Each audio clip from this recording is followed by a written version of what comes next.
A few months ago, I started something that turned out to be exactly what I needed. So, for a very long time, I felt tired for many years.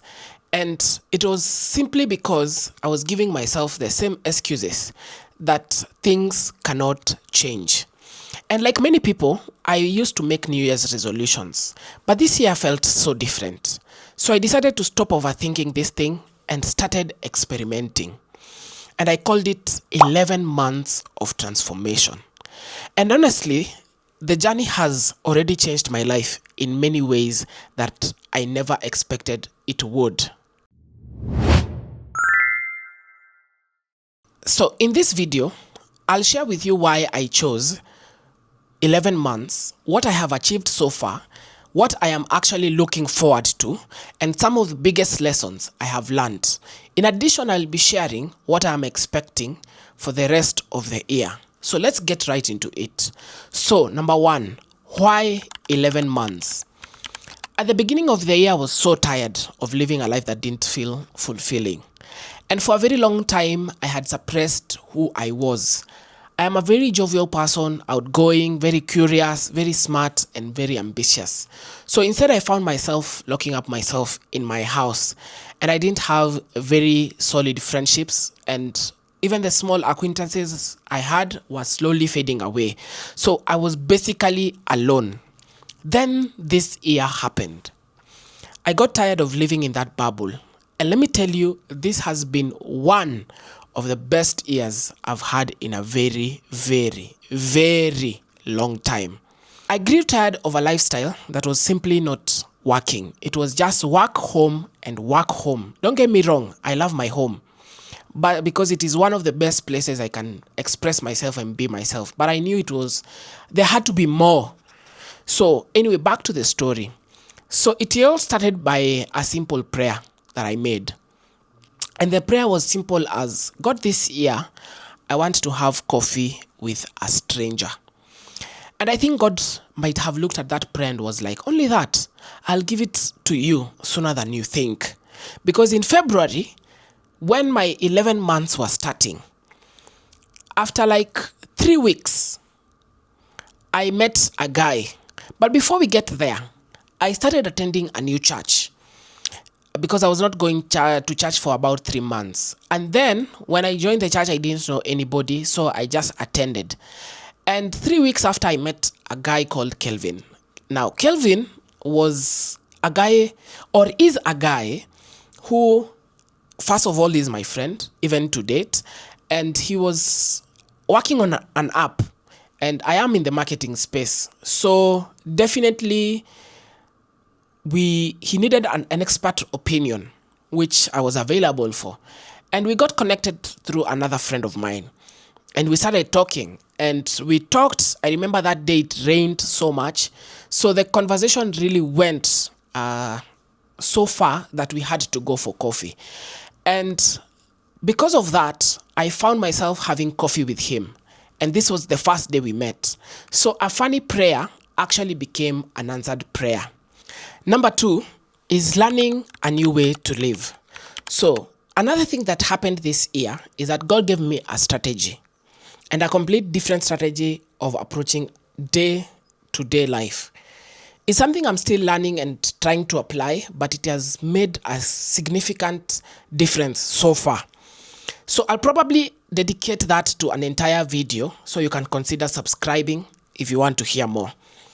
So number 3 is what I call the birthday challenge. So about a month after meeting Kelvin, definitely my birthday was approaching. And this year, I felt a bit different. So where I work, close to where I work rather, there is a children's home that is nearby. And every time I used to pass by there when I'm taking my lunchtime walks, I used to tell myself that one day I will do a charity event. And this year became that one day.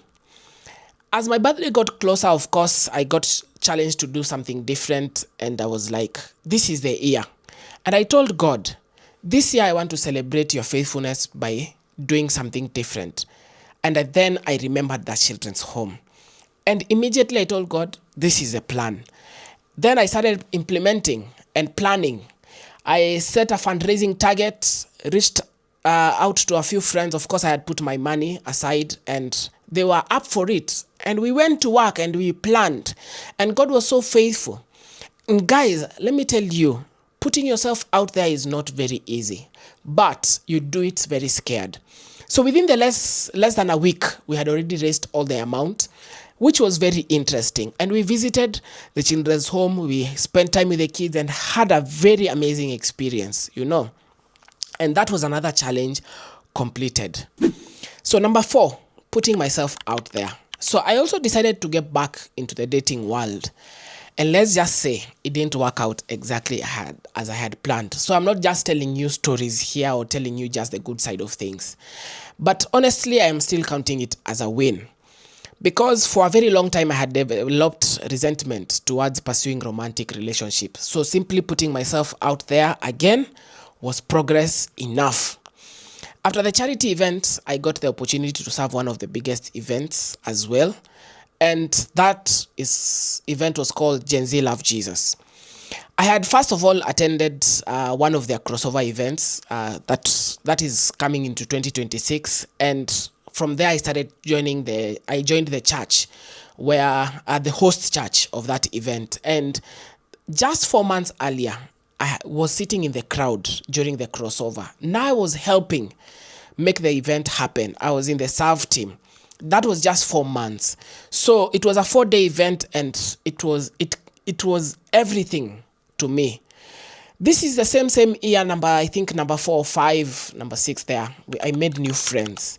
And they started from church. Of course, Kelvin being one of them. I also met new people from that event, whom we also go to the same church. And we have spent time, we have gone out, we created memories. And it was actually the first time I had gone for a picnic.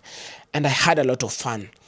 So interestingly, I actually recently went back to the same location, now for a date, with someone from my past, a long lost friend who, unfortunately, we were separated, we were a bit young. And life has a funny way of just doing it, okay? Another thing I have done this year is actually take bigger risks. One of the things that I have realized is that my risk appetite has really grown over time.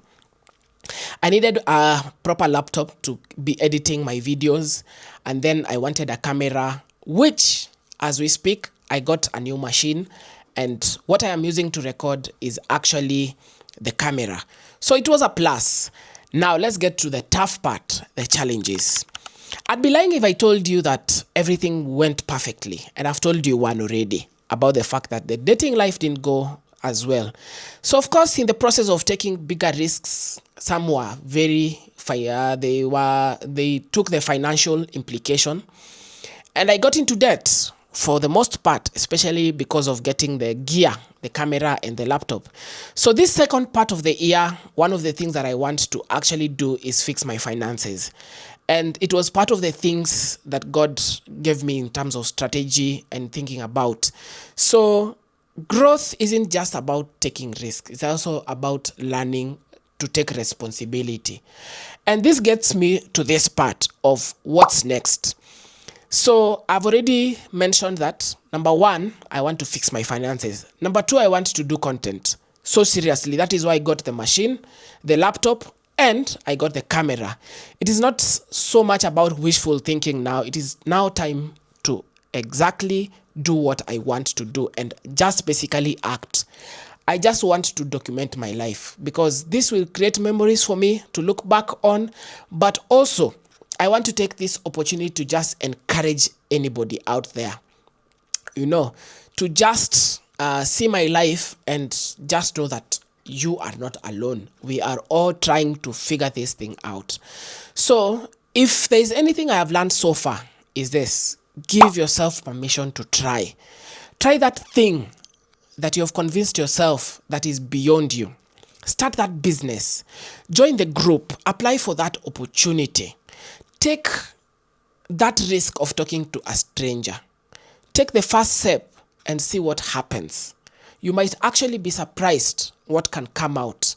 And one quote that I have recently adopted is that a dream without action is fantasy.